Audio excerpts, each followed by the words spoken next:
आशा करता हूँ आप सब बहुत अच्छे होंगे। मेरा नाम है सिद्धांत अग्निहोत्री। स्टडी क्लोज पे आपका बहुत बहुत ये मुझे बड़ा मजा आया पढ़ के। चाइना में ये बहुत वायरल हो रहा है। ये बीजिंग जो है वो ताइवान को 2025 तक इस तक तो मैं मस्त आपको बता रहा हूँ, वंस एंड फॉर ऑल ये डाउट भी क्लियर कर दे रहा हूँ कि क्या वाकई में ऐसा कुछ होगा। चैनल को सब्सक्राइब करें, इंस्टा पे फॉलो करें, टेलीग्राम पे आए। आर्टिकल पब्लिश हुआ था 2013 में चाइनीज वेबसाइट सोहू।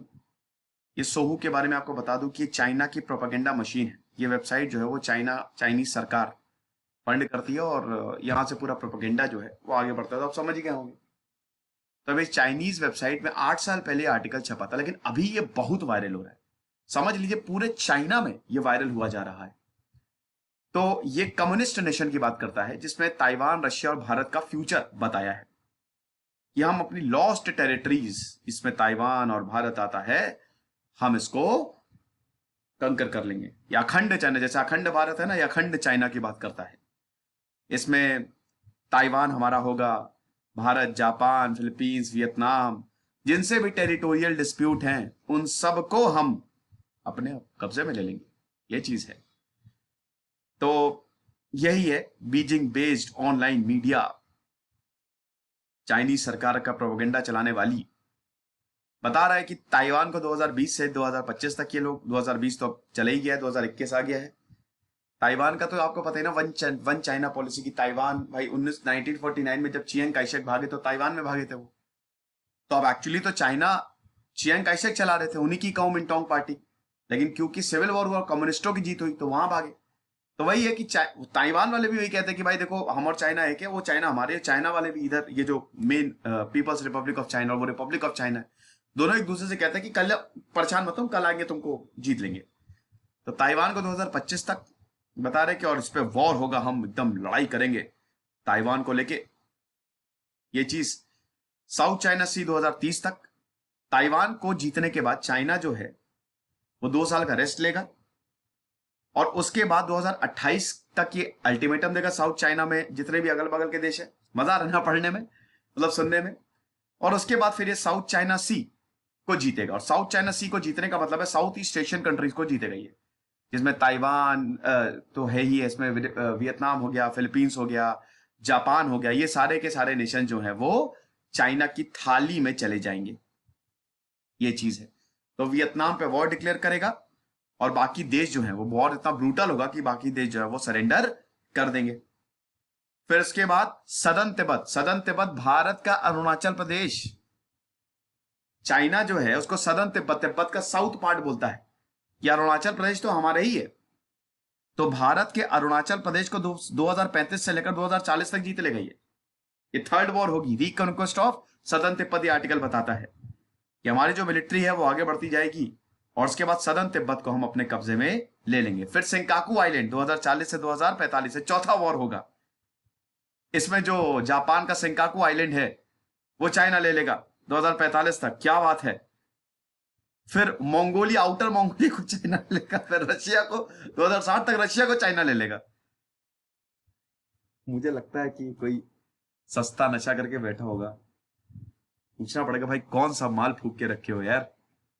मतलब ऐसी बातें, सच में ये सब बकवास है, सिरे से बकवास है। मैं आपको उसका रीजन बताता हूं। देखिए ये बहुत वायरल हो रहा है, अभी चाइना में बहुत वायरल हो रहा है ये, अभी काफी न्यूज में भी था ये। थ्रेट तो है, नो डाउट थ्रेट है, लेकिन चाइना की इतनी औकात ही नहीं है। उसका रीजन ये है कि चाइना कभी भी एक ताकतवर देश पर हमला करता ही नहीं।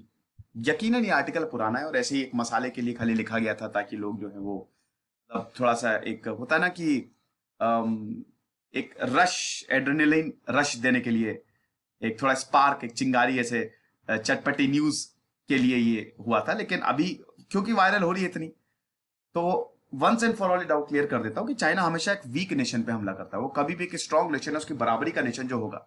चाइना की आर्मी बहुत ही वीक है, it's very very weak. China की आर्मी किसी को हरा नहीं सकती।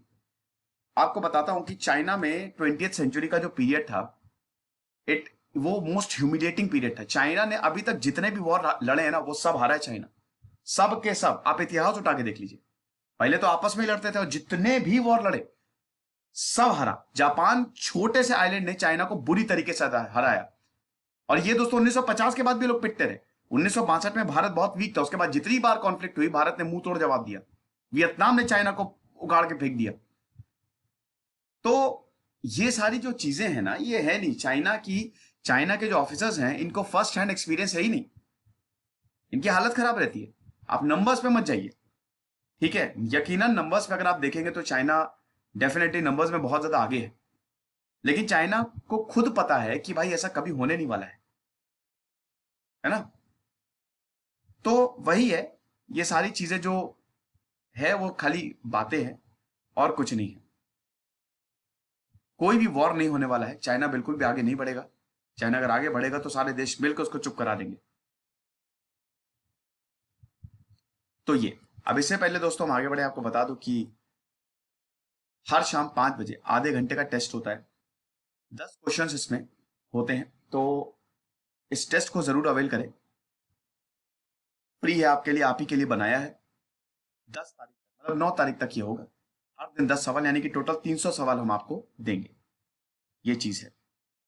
उसके बाद इस रिपोर्ट में ये भी था कि भाई जो चाइनीज जो है वो इंडिया का डिसइंटीग्रेशन भी कर सकता है, और भारत और पाकिस्तान में वॉर भी छेड़ सकता है कश्मीर इशू पे, और अरुणाचल प्रदेश को तो खैर ले ही लेगा।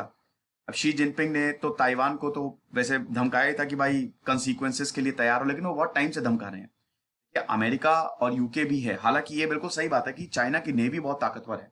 अगर अमेरिका से चाइना की नेवी का सीधा युद्ध होता तो शायद अमेरिका हारेगा नहीं, लेकिन हाँ बहुत ज्यादा डैमेज होगा, बहुत ज्यादा। तो ताइवान को कई बार शी जिनपिंग धमकाता रहता है कि यार तुमको तो मार देंगे, तुमको ये कर देंगे, और ऐसा है कि थोड़ा अपना हद में रहो, फलाना धमाका। कई बार उसके ऊपर से प्लेन भेज देता है।